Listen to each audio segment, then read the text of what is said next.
越过现实的海，抵达想象之外。大家好，这里是星域。这次我们要穿过2000年的尘土，去看看传说中那座还没建完就已经榨干了整片大地的超级巨构阿房宫的施工现场。我们出发吧。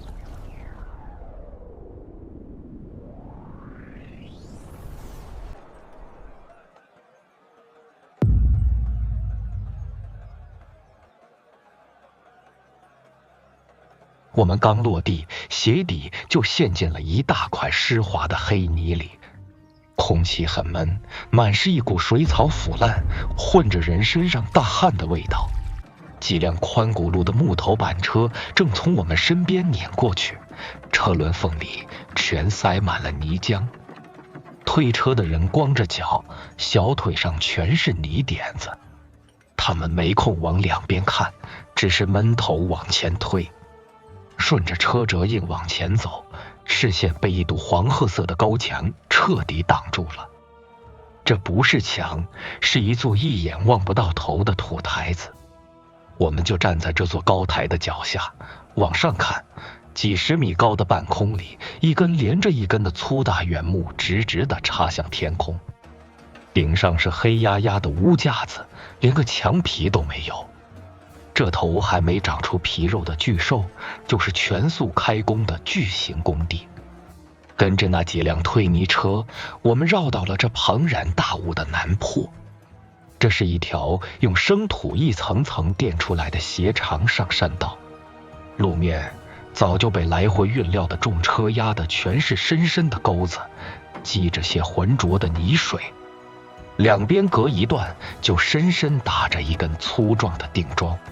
我们要尽量靠边走，因为正中央有一根足足要10来个人才能合抱拢的带皮大原木正在往上拖。原木底下垫着几十根圆滚滚的滑动木杠子，前头7、8条小臂粗的麻绳绷得笔直，绳子上全是手心磨出来的黑垢。拉绳子的人脊背晒得脱了皮，肩膀上勒出一道道紫红的印子，汗水顺着脊沟往下淌。一根原木刚从后面滚出来，马上有人跑上去捡起来，飞快垫到大原木的最前头。木头互相重压摩擦，发出一阵阵让人后槽牙发酸的嘎吱声。爬完这趟漫长的大坡，我们终于站到了夯土高台的平顶上。脚底下的黄土被反复砸得像石头一样结实，连个脚印都踩不出来。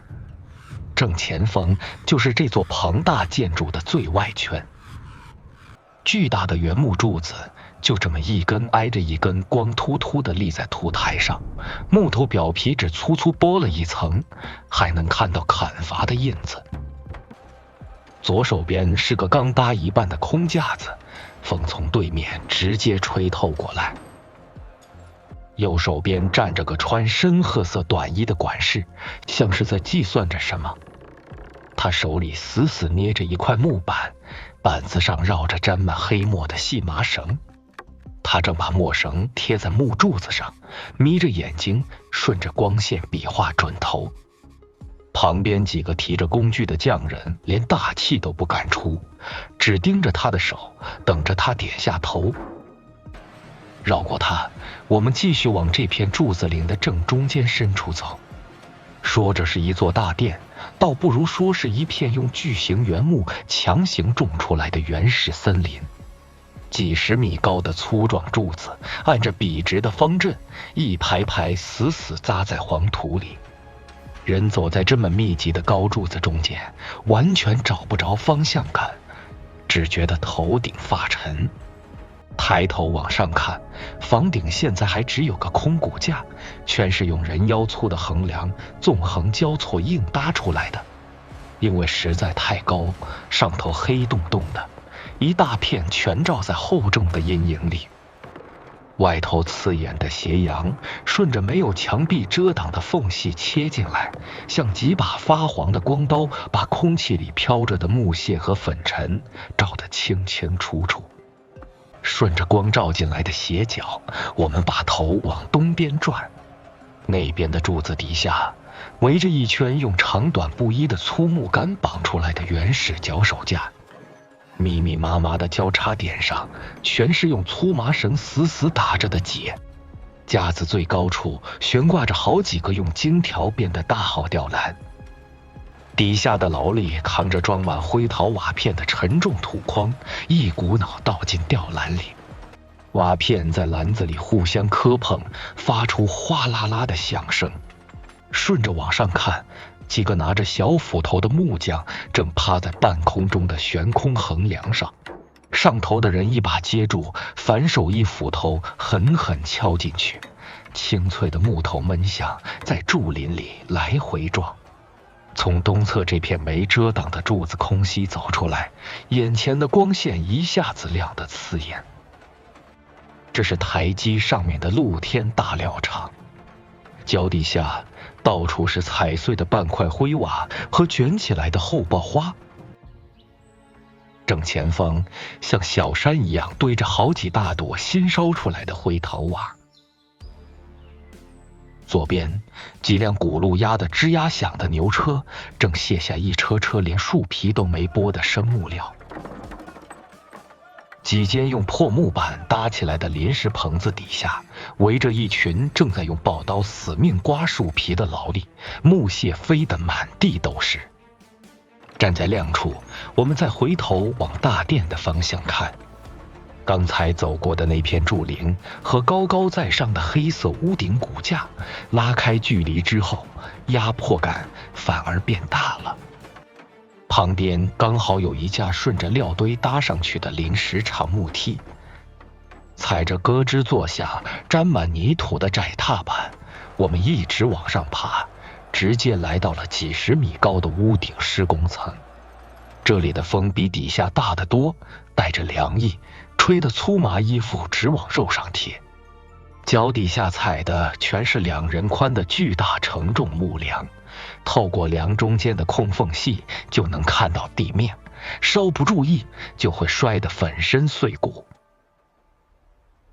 半只脚悬空的横木边站着个披着铡甲的监工丁丁，他手里捏着长矛，眼皮都不眨地盯着底下干活的队伍，甲片上落满灰尘。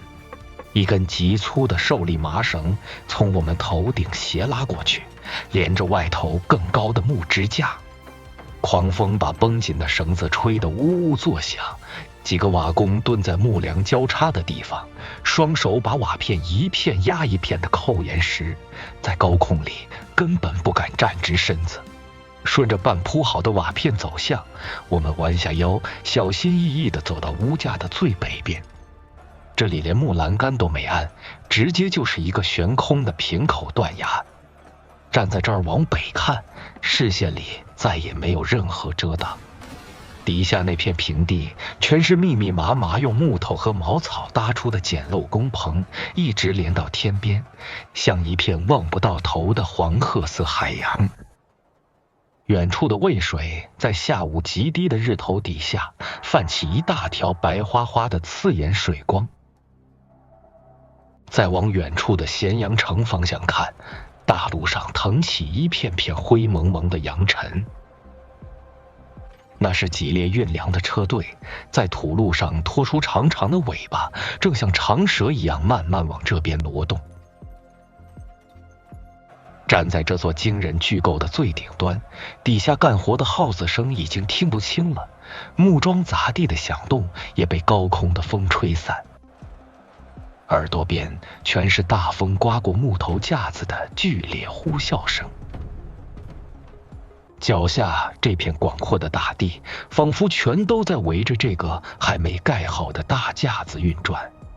从高处的危险梁架退下来，我们下到了夯土台的最北侧边缘。崖边迎风竖着一根极高的杆子，上头挂着一面大黑旗，被狂风扯得噼啪乱响。有个工地管事正拿着一块狭长的竹片，上面写着一道道每天算料的数量，手背上全是泥土的裂纹。站在这高台边缘，我们能把整个庞大施工区的全貌收进眼底。左边是还在夯土填坑的深沟，右边是连绵不绝的运料道。我们转过身，最后看一眼身后那座惊人的大殿骨架。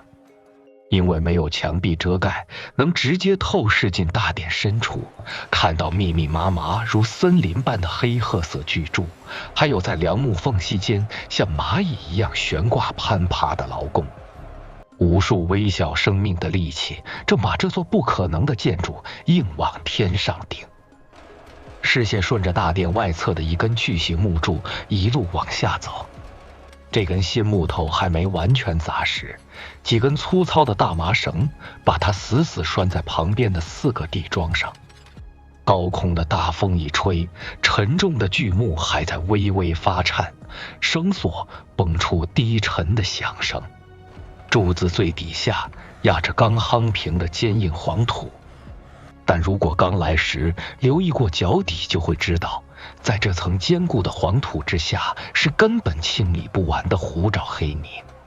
这座野心勃勃的建筑骨架宏大到了让人害怕的地步，哪怕连一扇门窗都没来得及装，气势上就已经把周围的山水压得死死的。他想在这片土地上往天上造一个永远不塌的梦，但现实是，不管面上撑起的木头有多粗，底下的泥巴终究是软的。框架搭得越庞大，地基里的淤泥滑得就越快，大殿盖得越高，空心的架子就越经不起风暴。